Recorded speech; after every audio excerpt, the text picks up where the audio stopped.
Good morning, hi friends. आपका स्वागत है जी त्रिपाठी स्टडी सिविल सर्विसेज में। क्रॉनिकल का आज हम लोग राष्ट्रीय वाला पढ़ेंगे। नोएडा इंटरनेशनल एयरपोर्ट भारत का सबसे बड़ा ग्रीन फील्ड एयरपोर्ट परियोजना।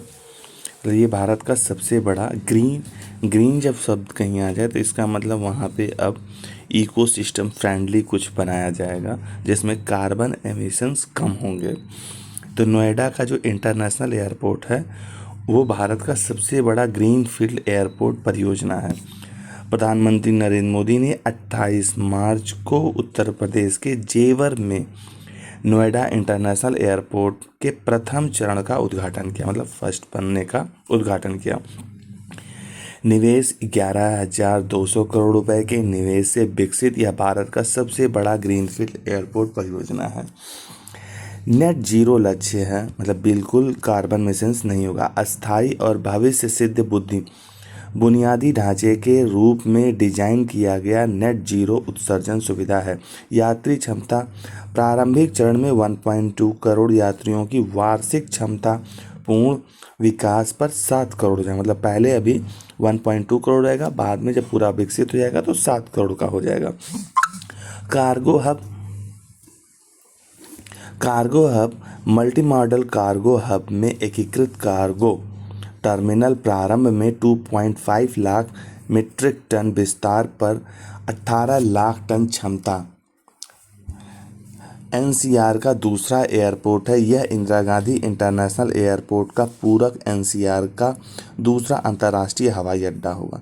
Noida international airport 3,900 metre runway, आधुनिक नेविगेशन सिस्टम और बायोमेट्रिक प्रोसेसिंग से लैस यह एयरपोर्ट भारत को वैश्विक विमान हब बनाने की दिशा में महत्वपूर्ण कदम है।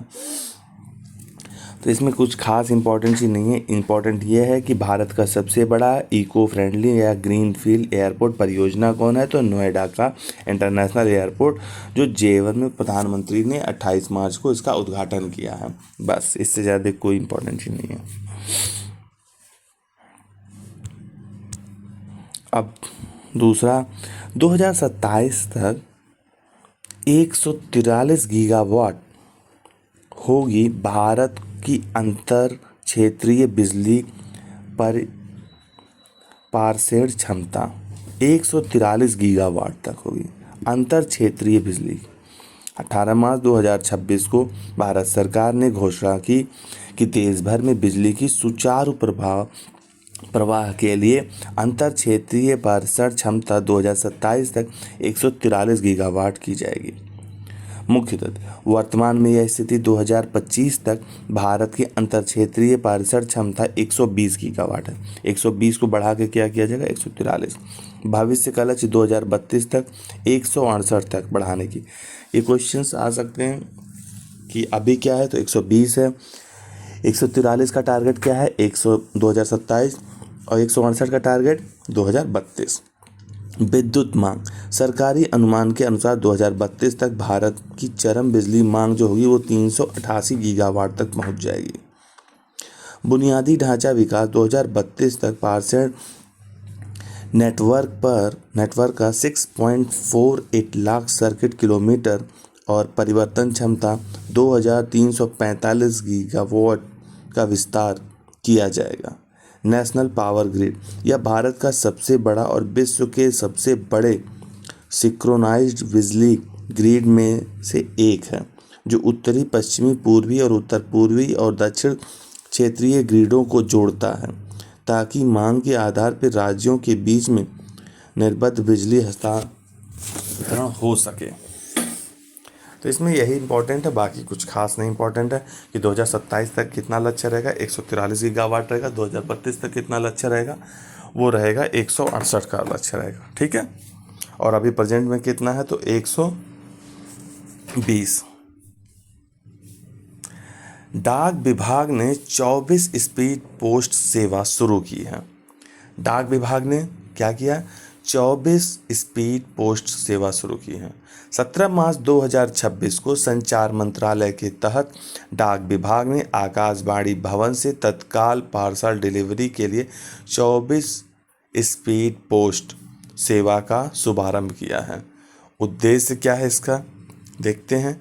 यह सेवा महत्वपूर्ण दस्तावेज और समय संवेदन पार्सल के लिए नेक्स्ट डे, अगले ही दिन, गारंटीकृत डिलीवरी, मतलब जिस दिन हम करेंगे उसके नेक्स्ट डे ही, डी मतलब डे 1+1 सुनिश्चित करता है। कवरेज, पहले चरण में इसे 6 प्रमुख महानगरीय शहरों नई दिल्ली, नई मुंबई, चेन्नई, कोलकाता, बेंगलुरु और हैदराबाद में शुरू किया गया। विशेषताएं, इसमें OTP आधारित सुरक्षित डिलीवरी, बाय नाउ पे लेटर सुविधा, कॉर्पोरेट ग्राहकों के लिए मुफ्त पिकअप और देरी होने पर मनी बैक गारंटी, मतलब जो पैसा लगेगा वो वापस होगा। भारतीय डाक नेटवर्क, यह 1.6 लाख से अधिक डाकघरों के साथ दुनिया का सबसे बड़ा नेटवर्क है। तो ये क्वेश्चंस बन सकता है, दुनिया का सबसे बड़ा नेटवर्क, डाक नेटवर्क किस देश का है, तो भारत का है। 1.6 लाख से अधिक डाकघरों से यह डाक, बैंकिंग, बीमा और डिजिटल सेवाएं प्रदान करता है। हिमाचल के हिक्किम में विश्व का सबसे ऊंचा डाकघर, बहुत इंपॉर्टेंट क्वेश्चंस बनेगा। विश्व का सबसे ऊंचा डाकघर कहाँ है, तो वो भी भारत में है, वो हिमाचल प्रदेश के हिक्किम में है। कहाँ पे, हिक्किम में है। और दुनिया का सबसे बड़ा डाकघर का नेटवर्क जो है वो भी भारत का ही है, 1.6 लाख से अधिक डाकघरों का। और अभी इन्होंने 24 स्पीड लॉन्च किया है जिस दिन भेजेंगे उसके अगले दिन पहुंच जाएगा स्पीड पोस्ट से। और अगर नहीं पहुंचता है तो इसमें रिटर्निंग का ऑप्शन है, वापस जाएगा। अभी 6 शहरों में इसको लॉन्च किया गया है, जिसमें नई दिल्ली, मुंबई, चेन्नई, कोलकाता, बेंगलुरु, हैदराबाद शुरू किया गया है। भारत की बेरोजगारी दर फरवरी 2026 में घट के 4.9 हो गई है। पता नहीं इस न्यूज़ में क्या कहना चाहिए, बेरोजगारी दर कम हुई है, देखते हैं। तो अभी तक हम लोगों ने 3 न्यूज़ देखा। एक इको फ्रेंडली ग्रीन पार्क मतलब बना है आपका एयरपोर्ट, वो कहाँ बना है, तो वो आपका नोएडा में बना है, जेवर के पास। और बिजली का 2027 तक जो टारगेट रहेगा 143 रहेगा गीगावाट, अभी 125 है, ठीक है। और उसके बाद से 2032 तक 163 हो जाएगा, ठीक, 168 हो जाएगा। और 125 नहीं है, 120 है प्रेजेंट में। भारत की बेरोजगारी दर फरवरी 2026 में घट के 4.9 हुई है। 16 मार्च 2026 को अंतर्राष्ट्रीय सांख्यिकी कार्यालय NSO, ठीक है, NSO द्वारा जारी राष्ट्रीय सांख्यिकी कार्यालय जारी आवधिक श्रम बल सर्वेक्षण PLFS के अनुसार भारत में 15 वर्ष और उससे अधिक आयु के व्यक्ति के लिए बेरोजगारी दर फरवरी 2026 में घट के 4.9 हो गया है। मुख्यतः शहरी एवं ग्रामीण आंकड़े, बेरोजगारी दर जनवरी के 6.7% से घट के 6.6 हो गई, जबकि ग्रामीण बेरोजगारी 4.2 पर स्थिर रही। महिला बेरोजगारी दर में महत्वपूर्ण सुधार हुआ, 5.6% से घट के 5.1 हो गई है। शहरी क्षेत्र में 9.8% से 8.7% हो गई है। श्रम बल भागीदारी LFPR फरवरी 2026 में श्रम बल भागीदारी 55.9% पर अपरिवर्तित रही है। आवधिक श्रम बल सर्वेक्षण, इसे 2017 में NSO द्वारा शुरू किया गया था। इसका उद्देश्य रोजगार और बेरोजगारी संकेतों जैसे LFPR वर्कर पॉपुलेशन रेशियो को लगातार और सटीक अनुमान लगाना, ताकि श्रम बाजार की स्थिति को समझा जा सके। कहने का मतलब इसमें कुछ खास नहीं है, इसमें ये पूछाएगा भारत की बेरोजगारी दर फरवरी 2026 में कितनी हो गई है, 4.9 है, और ठीक है, बाकी कुछ खास नहीं है।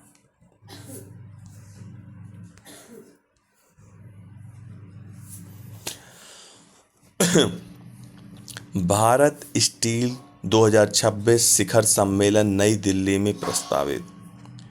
16 अप्रैल 2026 में भारत नई दिल्ली में 2 दिवसीय भारत स्टील 2026 शिखर सम्मेलन की मेजबानी करेगा। मुख्य तथ्य: सहभागिता।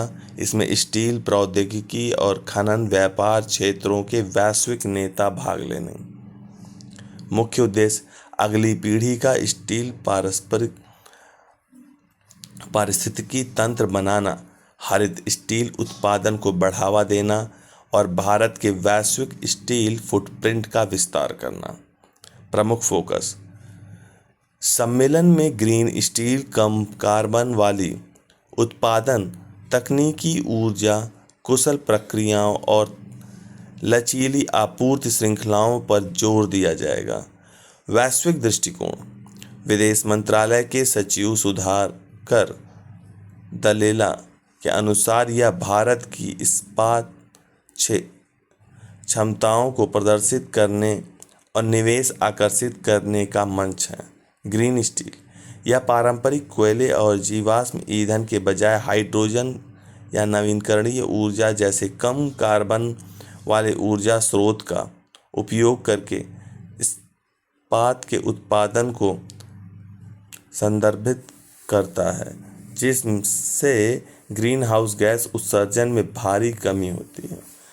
कहने का मतलब है स्टील जो निकलता है वो उसमें कोयले का बहुत बड़ा योगदान होता है, तो इसकी वजह से अब हाइड्रोजन से, नवीकरणीय ऊर्जा से हम लोग स्टील का करेंगे निर्माण, तो उसमें कार्बन एमिशंस कम होंगे, यही बता रहे हैं। तो भारत स्टील 2026 शिखर सम्मेलन क्वेश्चंस पूछेगा, तो शिखर सम्मेलन 2026 भारत स्टील कहाँ हुआ था? नई दिल्ली में हुआ था। इसके अलावा कुछ नहीं पूछेगा।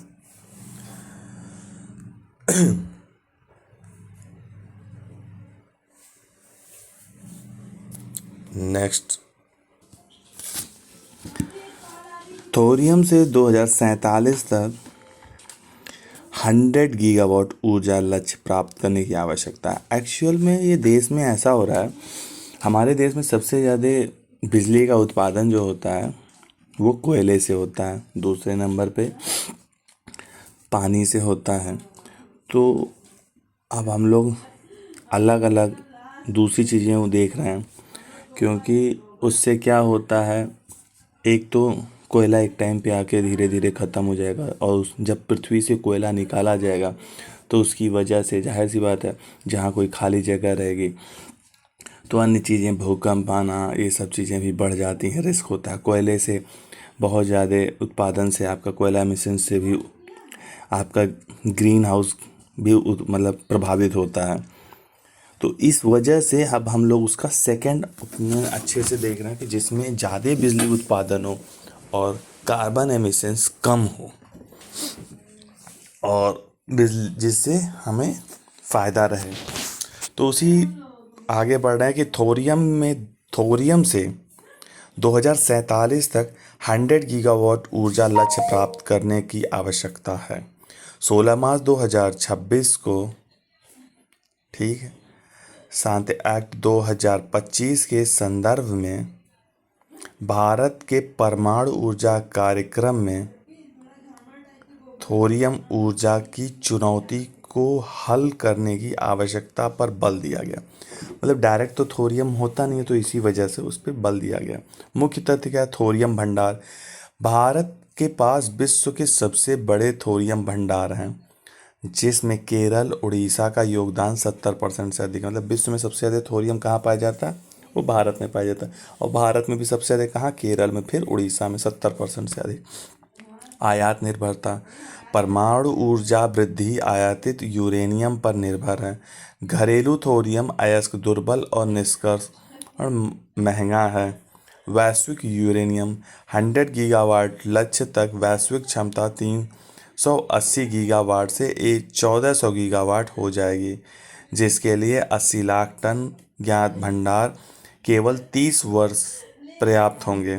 3 चरण कार्यक्रम। प्रथम चरण में प्राकृतिक यूरेनियम, द्वितीय चरण में यूरेनियम 239 से यूरेनियम 233, और तृतीय में वार जो रहेगा वो थोरियम 232 से यूरेनियम 233। भारत का 3 चरण परमाणु कार्यक्रम डॉक्टर होमो जे भाभा द्वारा परिकल्पित यह कार्यक्रम 1948 में परमाणु ऊर्जा आयोग की स्थापना से प्रारंभ हुआ था। प्रथम चरण में यूरेनियम 239 उत्पादन, द्वितीय चरण में यूरेनियम 233, तृतीय चरण में थोरियम 232 का यूरेनियम 233 में रूपांतरण भारत की ऊर्जा आत्मनिर्भरता का प्रदान करेगा। कहने का मतलब है जब पहले स्टार्ट हुआ था तो अब 1948 में जो प्रथम चरण हुआ था 239 था, फिर उसके बाद से यूरेनियम 233, अब यूरेनियम 233 जो बनाया वो लिया गया था, अब थोरियम 232 का यूरेनियम 233 में रूपांतरण किया जाएगा। ठीक है, तो ये है, कुछ खास इसमें नहीं है, बस क्वेश्चंस बन सकता है कि 2047 तक थोरियम से कितना लक्ष्य हम लोग सोचे हैं, तो 100 गीगावाट ऊर्जा तक का लक्ष्य सोचें। भारत का पहला स्वायत्त समुद्री जहाज निर्माण केंद्र तो वो है जुवलादीने में 12 मार्च 2026 को आंध्र प्रदेश के नल्लोर जिले में स्थित जुवलादीने बंदरगाह पर दुनिया के पहले स्वायत्त समुद्री जहाज निर्माण और प्रणाली केंद्र की नींव रखी गई है। ठीक है, भारत का पहला स्वायत्त समुद्री जहाज निर्माण केंद्र, तो इसका मतलब ये टोटल क्या है, आंध्र प्रदेश में है, और ये विश्व का दुनिया का पहला है स्वायत्त मतलब पहले से, मतलब हम खुद ही सब कुछ कर रहे हैं, स्वायत्त अपने आप ही समुद्री जहाज निर्माण की प्रणाली केंद्र बनी है। ठीक है, आंध्र प्रदेश के कौन से बंदरगाह पे, जुवलादीन बंदरगाह पे। ठीक है, नल्लोर जिले में है ये। इसका मुख्य तथ्य क्या है, मुख्य तथ्य विकास करता है। इस सुविधा का विकास मुंबई स्थित सागर डिफेंस इंजीनियरिंग द्वारा लगभग 29.58 एकड़ भूमि पर किया गया। फोकस केंद्र मानव रहित सहज ऊर्जा, स्वायत्त पानी के नीचे के वाहन का बुद्धिमान नेविगेशन प्रणाली के विकास पर ध्यान केंद्रित करेगा। डिजिटल ट्विन तकनीकी, जहां जहाज़ों के प्रदर्शन के अनुकरण और डिजाइन को अनुकूलित करने के लिए वर्चुअल प्राकृतिकों का उपयोग किया जाएगा। स्मार्ट विनिर्माण, शिपयार्ड में रोबोटिक वेल्डिंग, 3D प्रिंटिंग और स्वायत्त निर्देश वाहनों का उपयोग किया जाएगा। ये तकनीकी है जो समुद्री जहाज़ों और वाहनों को बिना मानवीय हस्तक्षेप के नेविगेट करने और निगरानी कार्य के लिए सक्षम बनाती है। तो ये सब बकवास है, इतना नहीं पढ़ना बस यही चीज़ है कि भारत का 3 चरण क्या बोलते हैं, भारत का पहला स्वायत्त समुद्री जहाज निर्माण केंद्र तो जुवालेदिन में है, ये नल्लोर जिले के आंध्र प्रदेश में। बस इससे ज़्यादा कोई इंपॉर्टेंट चीज़ नहीं है इसमें। टीवी न्यूज़ चैनलों के लिए टीआरपी 4 सप्ताह के लिए निलंबित कर दिया गया था। 6 मार्च 2026 को सूचना एवं प्रसारण मंत्रालय ने ब्रॉडकास्ट आइडियंस रिसर्च काउंसिल को टीवी न्यूज़ चैनल की टीआरपी रिपोर्टिंग 4 सप्ताह के लिए निलंबित करने का निर्देश दिया। मुख्यतः कारण, यह निर्माण पश्चिम एशिया में इजराइल ईरान संघर्ष की सनसनीखेज कवरेज को रोकने और दर्शकों में घबराहट कम करने के लिए किया गया था। नियम, यह निलंबन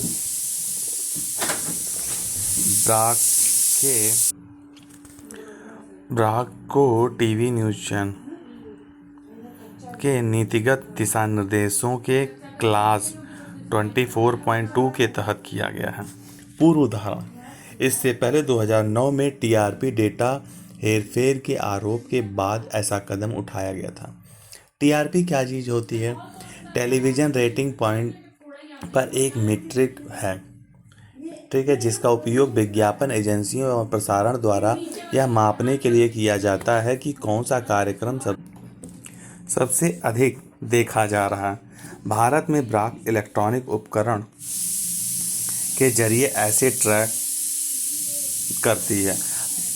बकवास न्यूज़ है, कोई खास इंपॉर्टेंट नहीं है, लेकिन टीआरपी जान जाइए। टीआरपी क्या चीज़ होती है, वो न्यूज़ चैनलों का हर वीकली आता है और उससे पता चलता है कि कौन सा चैनल का कौन सा मतलब प्रोग्राम ज़्यादा देखा जाता है न्यूज़ चैनल का, तो उस प्रोग्राम में जो ऐड आते हैं उसको उस ज़्यादा अलॉट किया जाता है। तो यही है, चैनलों की कमाई ज़्यादा होती है, इसी के चक्कर में आजकल न्यूज़ कम और कॉमर्शियल पर्पस से ज़्यादा काम होता है। जनगणना 2027 हेतु शुभ कर प्रगति और विकास, यही इंपॉर्टेंट इसमें है, प्रगति और विकास क्या चीज़ होता है। 5 मार्च 2026 को केंद्रीय गृह मंत्री अमित शाह ने नई दिल्ली में जनगणना 2027 के डिजिटल टूल्स और आधिकारिक शुभारंभ, प्रगति मतलब महिला और विकास मतलब पुरुष का अनावरण किया है। डिजिटल जनगणना यह भारत की पहली पूर्णतः डिजिटल जनगणना होगी जिसमें 30 लाख से अधिक अधिकारी शामिल होंगे। डिजिटल उपकरण डीम सीडैक और HLBC web app, mobile app, 16 भाषाओं में CMSS डैशबोर्ड विकसित किया गया है। नागरिक घर घर के सर्वे से पहले पोर्टल पर अपनी जानकारी खुद दर्ज कर सकेंगे जिससे सीडाइट उत्पन्न होगी। चरण, पहला चरण आवास गणना 1 अप्रैल और 30 सितंबर 2026 तक। दूसरा चरण जनसंख्या गणना फरवरी 2027 में होगा। संदर्भ तिथि 1 मार्च 2027 तय की गई है। 11वां राम, तो अब देखिए इसमें इम्पोर्टेंट चीज़ है केवल इतना कि प्रगति मतलब क्या है, महिला, और विकास मतलब पुरुष। टोटली ये डिजिटल रहेगा, 16 भाषाएं रहेंगी, बस इससे ज़्यादा कुछ भी इसमें पढ़ने लायक नहीं है। 11वां रायसीना डायलॉग दिल्ली में संपन्न हुआ। 2 मार्च 2026 को प्रधानमंत्री नरेंद्र मोदी ने नई दिल्ली में भू राजनीतिक और भू अर्थशास्त्र पर भारत के प्रमुख सम्मेलन 11वें रायसीना डायलॉग का उद्घाटन किया। मुख्य अतिथि फिनलैंड के राष्ट्रपति अलेक्जेंडर सबल ने मुख्य अतिथि के रूप में उद्घाटन सत्र में भाग लिया और मुख्य भाषण दिया। विशाल भागीदारी, इस सम्मेलन में 110 देशों के मंत्री, पूर्व राष्ट्राध्यक्ष, सैन्य कमांडर और उद्योगपति भाग ले रहे हैं। थीम 2026 में डायलॉग की थीम संस्कार एकोमोडेशन एडवांसमेंट है। चर्चा के विषय, यह 3 दिवसीय कार्यक्रम 6 प्रमुख विषयगत स्तंभों जैसे सीमाएं, व्यापार आदि का केंद्रित है। रायसीना डायलॉग क्या है? यह 2016 से प्रतिवर्ष नई दिल्ली में आयोजित होने वाला एक बहुपक्षीय सम्मेलन है। यह वैश्विक चुनौती और अंतर्राष्ट्रीय नीतिगत मुद्दों पर चर्चा के लिए निर्माताओं और रणनीतिक विचार को एक साझा मंच प्रदान करता है। तो इसमें क्वेश्चंस बस यही बनेगा कि रायसीना डायलॉग का कैवां संस्करण था? तो 11वां संस्करण था। ठीक है। और मुख्य अतिथि कौन थे? फिनलैंड के राष्ट्रपति। क्या नाम था? अलेक्जेंडर सबल नाम था। ठीक है। थीम क्या था? संस्कार। ठीक, थीम क्या था? संस्कार। तो 11वां रायसीना डायलॉग कहाँ हुआ? नई दिल्ली में हुआ। राष्ट्रपति फिनलैंड के आए थे, अलेक्जेंडर आए थे, और थीम क्या था? संस्कार था।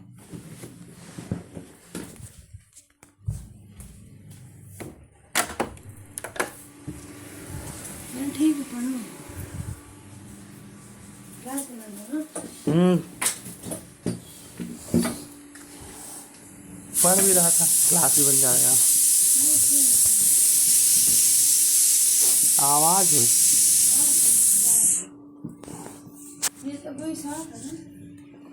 नहीं, हाँ, आगे से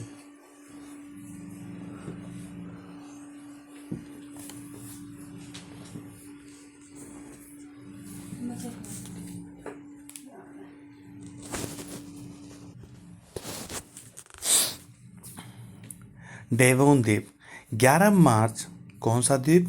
डेवोन द्वीप। 11 मार्च 2026 को वैज्ञानिकों ने कनाडा के नूनावुत स्थित डेवोन द्वीप को मंगल ग्रह पर मानव जीवन की संभावनाओं के अध्ययन के लिए एक महत्वपूर्ण केंद्र के रूप में प्रस्तुत किया। मुख्य तथ्य। समानता। यह दुनिया का सबसे बड़ा निर्जन द्वीप है। यह दुनिया का सबसे बड़ा निर्जन द्वीप है जहां पर बंजर भूमि, अत्यधिक ठंड और अलगाव मंगल ग्रह की स्थितियों के समान है। हर्टेन इम्पैक्ट क्रेटर। यहाँ 20 किलोमीटर चौड़ा एक क्रेटर है जो उल्कापिंडों के प्रभाव से बना था और उसका पथरीला धरातल मंगल जैसा दिखता है। तकनीकी प्रशिक्षण। नासा यहाँ अगली पीढ़ी के रोवर्स, स्वायत्त ड्रोन और गहरे ड्रिलिंग सिस्टम का परीक्षण करता है। जीवन की खोज। वैज्ञानिक यहाँ एंडोलिथिक क्लोनाइजेशन का अध्ययन करते हैं। यहाँ सूक्ष्म जीव चट्टान के भीतर जीवित रहते हैं। प्रशिक्षण। यहाँ नकली मशीनों के माध्यम से अंतरिक्ष यात्रियों को भविष्य के लंबे अंतरिक्ष अभियान की मनोवैज्ञानिक चुनौती के लिए तैयार किया जाता है। तो सबसे पहले डेवोन द्वीप जो है वो कहाँ है? कनाडा में है। कनाडा के नूनावुत स्थित डेवोन द्वीप को मंगल ग्रह, और किससे तुलना की जाती है? मंगल ग्रह के जो ऑलमोस्ट लगभग उसका जो चट्टान का और ज़मीन का है लगभग वैसे ही इसका भी है, उतना ही टेम्परेचर एटमॉस्फेयर है पूरा। बाकी कुछ इंपॉर्टेंट है। डेवोन द्वीप कहाँ है? तो कनाडा में है। ठीक है। INS सुदर्शनी को और लोकायन 26 1 मार्च 2026 को भारतीय नौसेना का जहाज INS सुदर्शनी अपने ट्रांस ओशिनिक अभियान लोकायन 26 के तहत मिस्र के ऐतिहासिक शहर अलेक्जेंड्रिया पहुंचा। तो INS सुदर्शनी लोकायन 26 कहाँ पहुंचा? अलेक्जेंड्रिया पहुंचा, मिस्र के। मुख्य तथ्य। यात्रा मार्ग। यह पोत 193 किलोमीटर लंबे सामरिक स्वेज नहर को पार करके उत्तर की ओर अलेक्जेंड्रिया पहुंचा। द्वितीय पक्ष संबंध। यह यात्रा ब्रिज ऑफ फ्रेंडशिप पहल को मजबूत करती है जो भारत और मिस्र के बीच समुद्री कूटनीति को बढ़ावा देती है। गतिविधियां। जहाज के कमांडिंग ऑफिसर ने अलेक्जेंड्रिया नेवल बेस के कमांडर रियल एडमिरल महमूद अब्देलस्तर से मुलाकात की। कार्यक्रम चालक दल पेशेवर आदान प्रदान, सामुदायिक आउटरीच, सांस्कृतिक गतिविधियों में भाग लेना। स्वेज नहर। यह मिस्र में एक कृत्रिम समुद्र स्तरीय जलमार्ग है जो भूमध्य सागर को लाल सागर से जोड़ती है। यह यूरोप और एशिया के बीच में जहाज़ों के लिए सबसे छोटी समुद्री मार्ग प्रदान करता है। अब स्वेज नहर इंपॉर्टेंट है तो स्वेज नहर पढ़ लो। स्वेज नहर भूमध्य सागर और लाल सागर को जोड़ती है और यह यूरोप और एशिया के बीच में करती है। बाकी ये इतना इंपॉर्टेंट न्यूज़ नहीं है। INS सुदर्शनी लोकायन कब हुआ था? तो 1 मार्च 2026 को हुआ था और इसकी पहली यात्रा मिस्र के लिए हुई थी। ऐतिहासिक। ठीक है। अलेक्जेंड्रिया पहुंची थी सुदर्शनी। बाकी नहीं।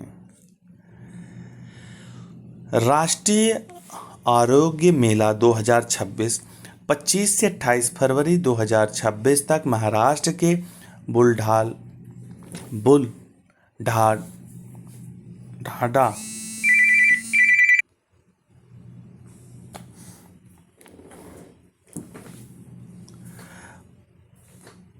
के सेगांव में राष्ट्रीय आरोग्य मेला 2026 का आयोजन किया गया है। बुलढाणा जिले के सेरगांव में राष्ट्रीय आरोग्य मेला 2026 का मुख्यतः उद्घाटन। इसका उद्घाटन 25 फरवरी 2026 को राष्ट्रपति द्रौपदी मुर्मू द्वारा किया गया है। सहयोग। यह आयुष मंत्रालय और अखिल भारतीय आयुर्वेदिक कांग्रेस के सहयोग से आयोजित हो रहा है। सेवाएं, आगंतुकों को आयुर्वेदिक, योग, यूनानी सिद्धांत, होम्योपैथिक प्रणाली के तहत मुफ्त परामर्श और दवाएं मिलेंगी।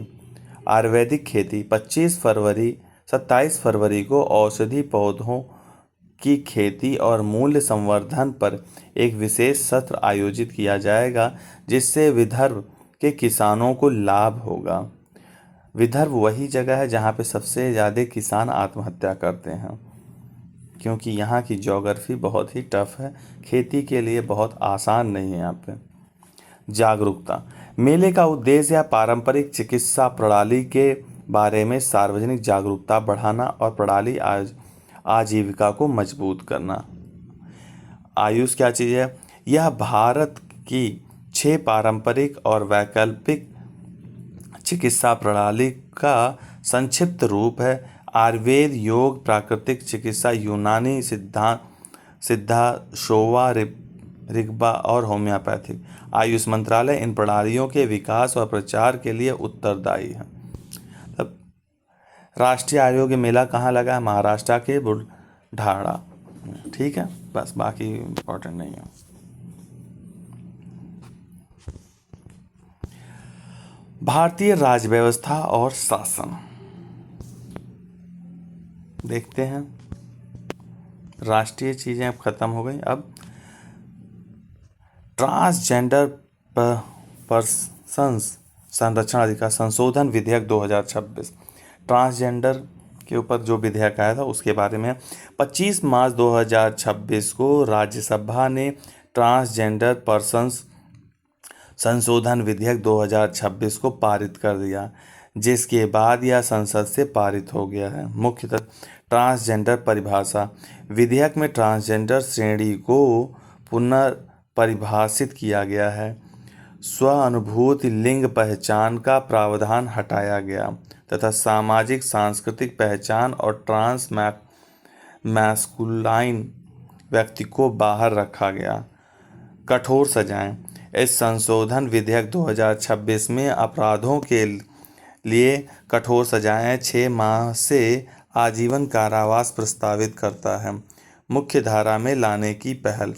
एनडीए सरकार ने ट्रांसजेंडर व्यक्ति को मुख्य धारा में लाने और भेदभाव रोकने के लिए कई पहल की है। ये इंपॉर्टेंट चीज़ है।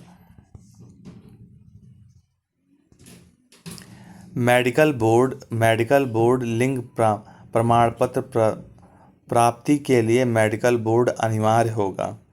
Transgender person act 2019, transgender person संरक्षित अधिनियम 2019, ट्रांसजेंडर व्यक्ति के लिए लिंग पहचान का अधिकार, कल्याण योजनाएं भेदभाव निषेध और अपराधों पर सजा का प्रावधान करता है।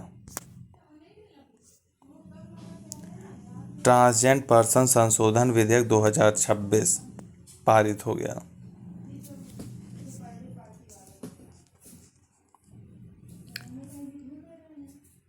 कॉर्पोरेट कानून विधेयक 2026।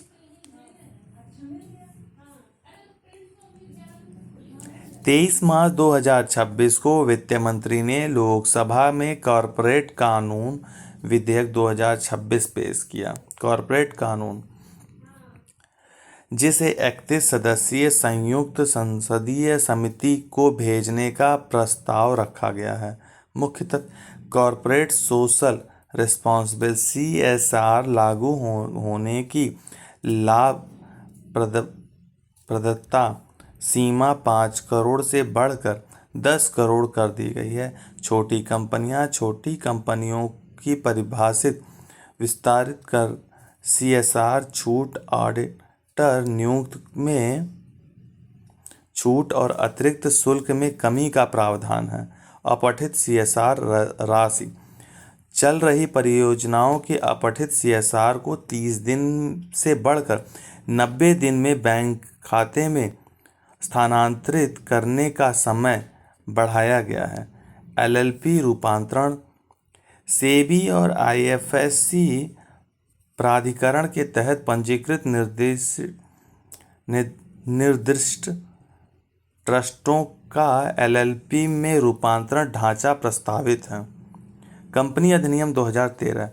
कंपनी अधिनियम 2013 से संबंधित कानूनों को एकीकृत व संशोधित करता है। यह निर्देशकों, ऑडिटरों और मुख्य प्रबंधक क्रमिकों की जवाबदेही, निवेशक संरक्षण और कॉर्पोरेट गवर्नेंस में महत्वपूर्ण बदलाव लाता है।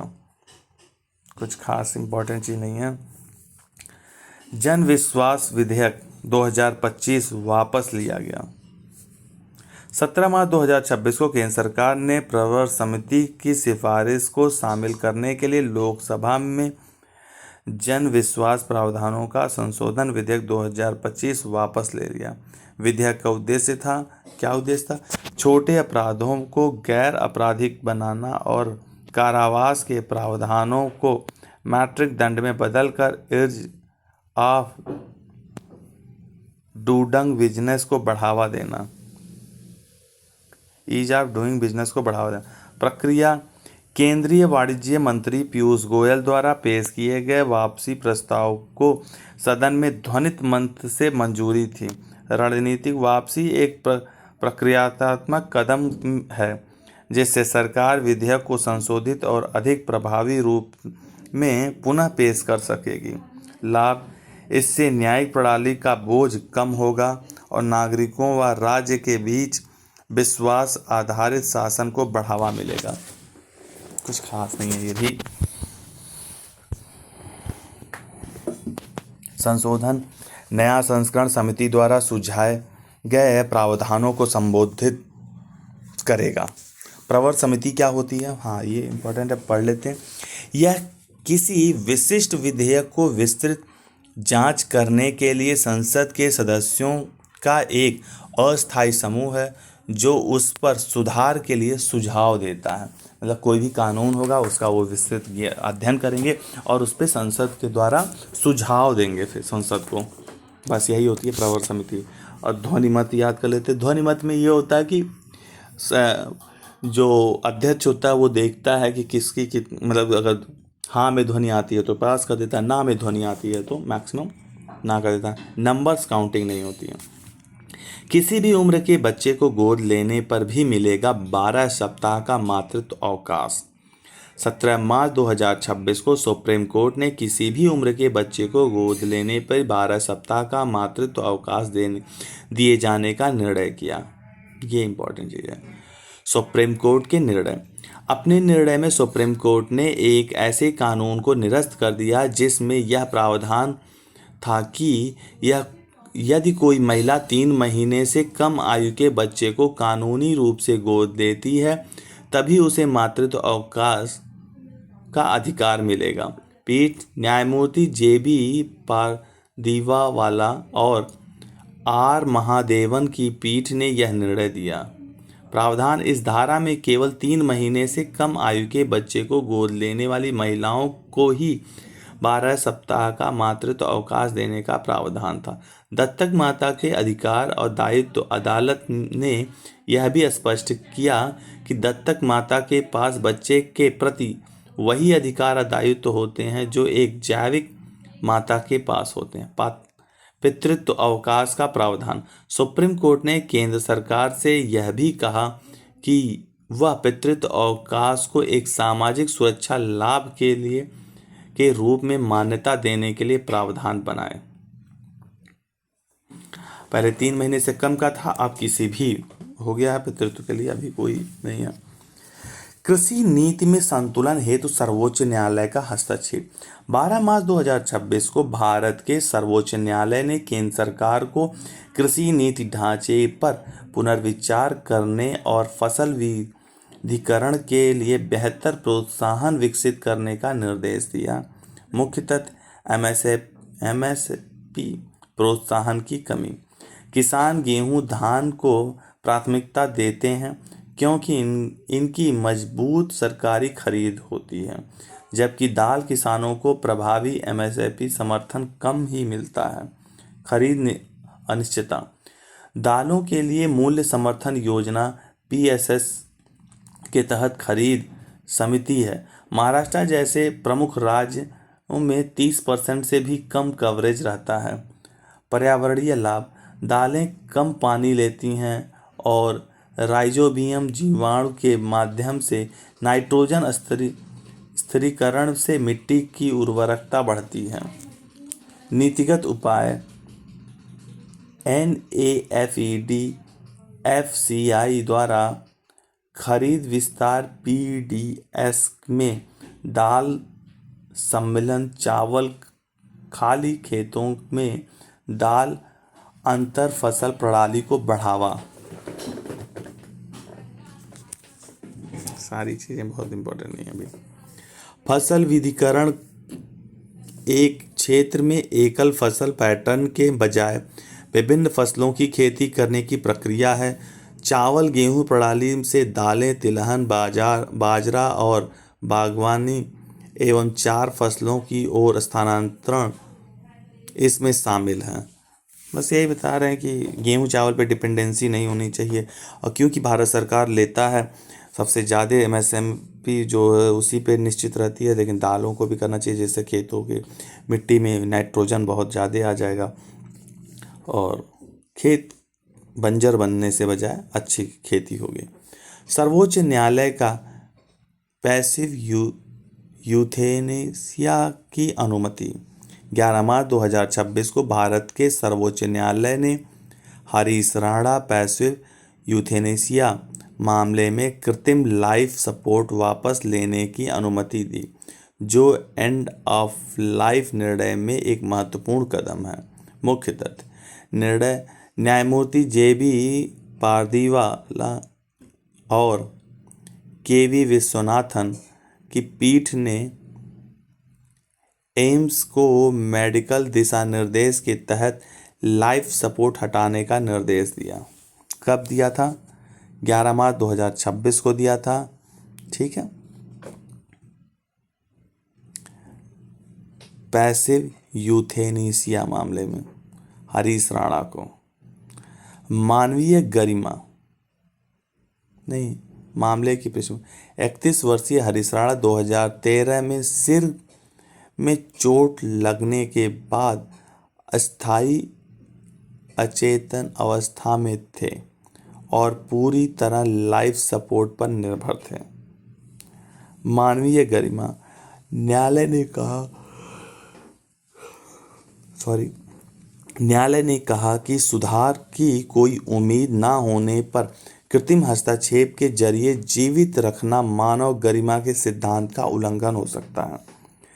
चिकित्सीय मूल्यांकन यह निर्णय 2023 के सुप्रीम कोर्ट के दिशा निर्देश के तहत प्राथमिक और द्वितीयक मेडिकल बोर्ड की रिपोर्ट पर आधारित था।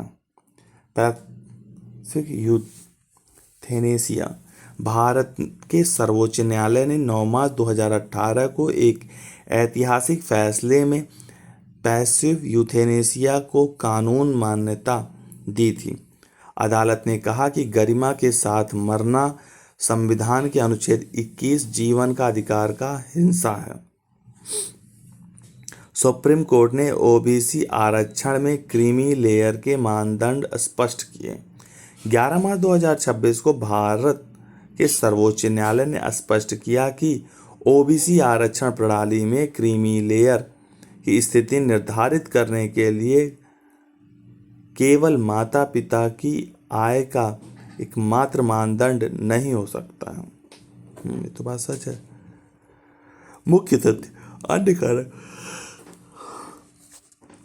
आधिकारिक और रोजगार की प्रगति, माता पिता की सामाजिक स्थिति और पद जैसे कारकों पर विचार करना चाहिए। समानता अदालत ने जोर दिया कि क्रीमी लेयर की स्थिति निर्धारित करते समय सरकारी, सार्वजनिक उपक्रम और निजी क्षेत्रों के कार्यक्रमों के बच्चों के साथ समान व्यवहार किया जाना चाहिए। वर्तमान में क्रीमी लेयर की पहचान के लिए आय सीमा 8 लाख प्रति वर्ष की है।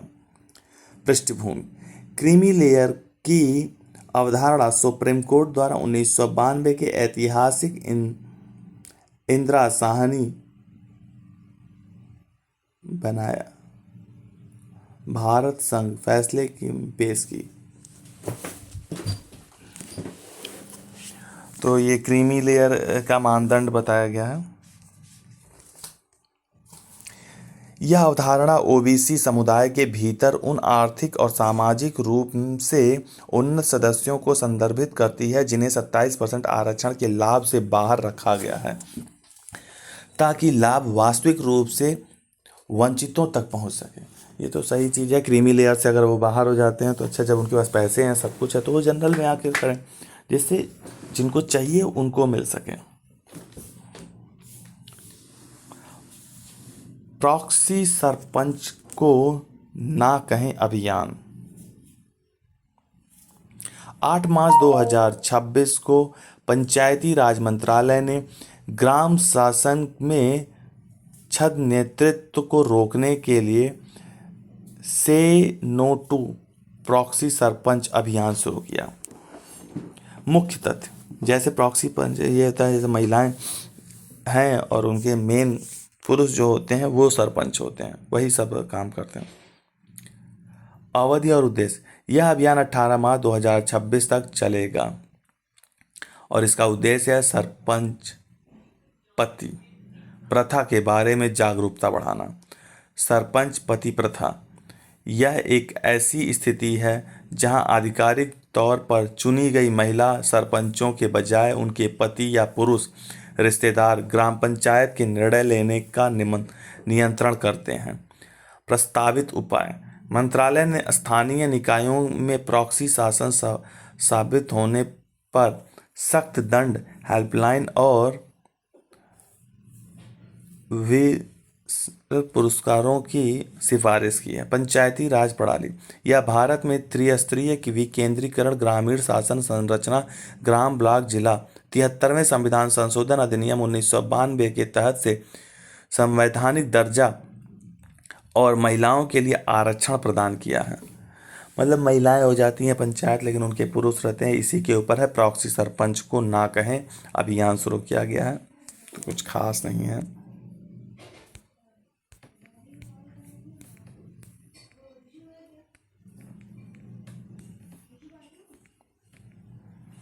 हैप्पी वीमेंस पे अभियान, 8 मार्च 2026 को अंतर्राष्ट्रीय महिला दिवस के अवसर पर जनरली सेंट्रल इंश्योरेंस ने लैंगिक वेतन समानता को बढ़ावा देने के लिए हैप्पी वीमेंस पे अभियान शुरू किया। हैप्पी वीमेंस पे अभियान अंतर्राष्ट्रीय महिला दिवस पे शुरू किया गया। अंतर्राष्ट्रीय महिला दिवस कब है? 8 मार्च को है। यह कंपनी जेनराली ग्रुप और सेंट्रल बैंक ऑफ इंडिया का संयुक्त उद्यम है। जेनराली ग्रुप और central of bank of India, ठीक है। उद्देश्य क्या? इसका मुख्य उद्देश्य है कार्यस्थल पर समान वेतन, लैंगिक समानता को एक बुनियादी अधिकार के रूप में स्थापित करना। समान पारस्परिक अभियान 1976, यह कानून समान कार्य के लिए पुरुषों और महिलाओं को समान वेतन देना अनिवार्य बताता है। भर्ती प्रशिक्षण में भेदभाव को रोकता है। हैप्पी वीमेंस पे क्या है? ये 8 मार्च को अंतर्राष्ट्रीय किया गया, मतलब कि इसमें लैंगिक समानता रखी जाए, वेतन सही से दिया जाए, जितना पुरुषों को मिले उतना महिलाओं को मिले। अनुच्छेद 39D समान कार्य हेतु समान वेतन का प्रावधान करता है। यह DPSP का हिस्सा है, जो अनुच्छेद 14, 15 और 16 संग मिलकर कार्यस्थल में लैंगिक न्याय सुनिश्चित करता है।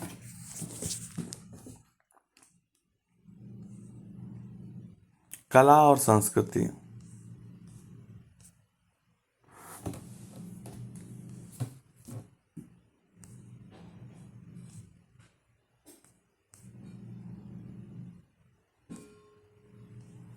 चलिए यहाँ तक हो गया है। कला और संस्कृति अभी कुछ देर में फिर से देख लेंगे। तो इस तरीके से हम लोग क्रॉनिकल को अभी ख़त्म कर देंगे। आज कोशिश करेंगे कि आज क्रॉनिकल ख़त्म हो जाए, क्योंकि नया मंथ शुरू हो गया। अब आपका मई स्टार्ट हो गया तो जून का क्रॉनिकल आ जाएगा। अभी हम लोग को अप्रैल का भी ख़त्म करना होगा। करंट अफेयर्स ऐसे ही ख़त्म करेंगे। अब इसके बाद से स्पेक्ट्रम और लक्ष्मीकांत को उठाया जाएगा। ठीक है, चैनल को लाइक करें, सब्सक्राइब करें, ढेर सारा शेयर करें। Thank you.